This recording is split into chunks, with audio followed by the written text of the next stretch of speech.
ಅದೇ ವರ್ಲ್ಕಲ್ಲೂ ಕೂಡ ಅಡುಗೆ ಮನೆಗೆ ಬಂದುಬಿಟ್ರೆ ಅದರ ಆನಂದನೇ ಆನಂದ. ನಿಮ್ಮ ಆರೋಗ್ಯ ಹೇಗಿರುತ್ತೆ, ನಿಮ್ಮ ಮಂಡಿ ನೋವು ಏನಾಗತ್ತೆ, ನಿಮ್ಮ ನಿದ್ದೆ ಹೇಗಿರುತ್ತೆ, ಬೇಕಲ್ಲಮ್ಮ ಇದೆಲ್ಲ ಅಲ್ವಾ? ಅಲ್ಲ, ಮಂಡಿ ನೋವು ಬೇಕಾ? ಮಂಡಿ ನೋವು ಯಾರಿಗಿಲ್ಲ ಮಂಡಿ ನೋವು? ಎಲ್ಲರಿಗೂ ಇದೆ. ಯಾರಿಗಿಲ್ಲ ಎಮ್ಡಿ ನೋವು?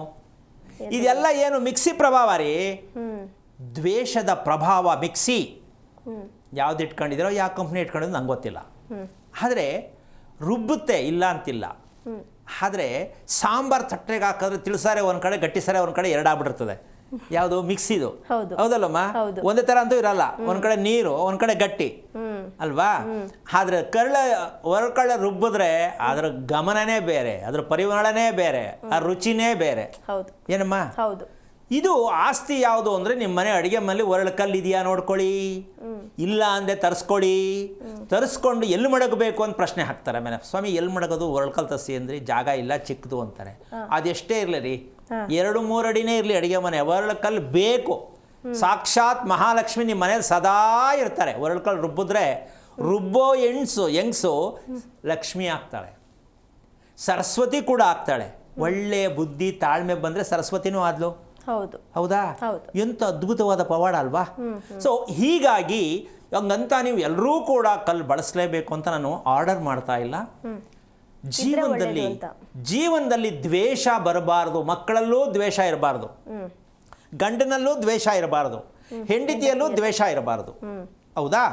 ಇದು ಬೇಡ ಅಂದರೆ ಅದು ಬಳಸಬಹುದು.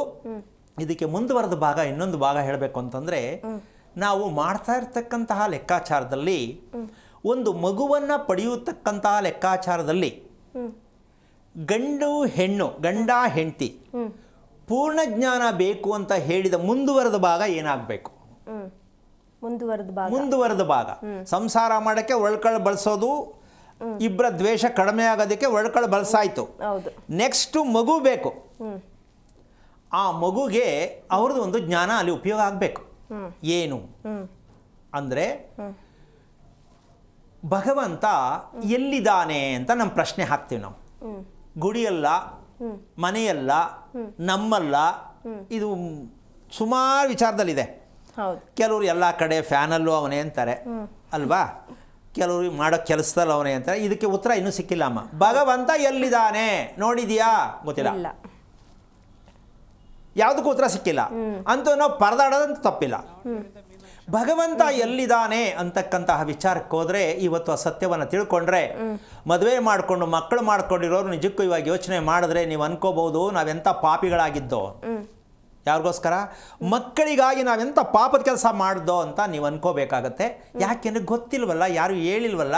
ಅದಕ್ಕೆ ಇವತ್ತು ಹೇಳ್ತಾ ಇದ್ದೀನಿ, ಯಾವುದದು ಪಾಪದ ಕೆಲಸ ಅಂದರೆ, ಪರಮಾತ್ಮನಾದವನು ಹೆಣ್ಣು ಗಂಡಿನಲ್ಲಿ ಇರ್ತಕ್ಕಂಥ ಉತ್ಪತ್ತಿ ಆಗ್ತಕ್ಕಂತಹ ಗರ್ಭ ಅಂತ ಏನು ಹೇಳ್ತೀವಿ, ಆ ಗರ್ಭದಲ್ಲಿ ಬೀಜಾಣುವ ರೂಪದಲ್ಲಿ ಹೆಣ್ಣಿನ ಅಂಡಾಣುವು ಗಂಡಿನ ವೀರ್ಯಾಣುವು, ಭಗವಂತ ಆ ಬೀಜದ ರೂಪದಲ್ಲಿ ಬಂದು ಹುಟ್ಟುತ್ತಾನಂತೆ. ಹೆಣ್ಣು ಗಂಡಿನ ವೀರ್ಯಾಣು ಬೀಜಾಣುವಿನಲ್ಲಿ ಭಗವಂತ ಮಗುವಾಗಿ ಹುಟ್ಟುತ್ತಾನಂತೆ. ಈಗ ಯಾವುದು ಮಗು ದೇವ್ರನ್ನು ನೀವೇ ಸ್ವಲ್ಪ ಯೋಚನೆ ಮಾಡಿ. ಈ ಪ್ರಾರ್ಥನೆಯನ್ನು ಗಂಡ ಹೆಂಡತಿ ಮಗು ಮಾಡ್ಕೊಳ್ಳೋರು ಯಾರಾದರೂ ಇದನ್ನು ಪ್ರಯತ್ನ ಮಾಡಿದ್ದಾರಾ? ಮಾಡ್ತಾ ಇದ್ದಾರಾ ಅಂದರೆ ಇಲ್ಲ ಅಂತ ಇಟ್ಕೋಬೇಡಿ. ಇದೆ,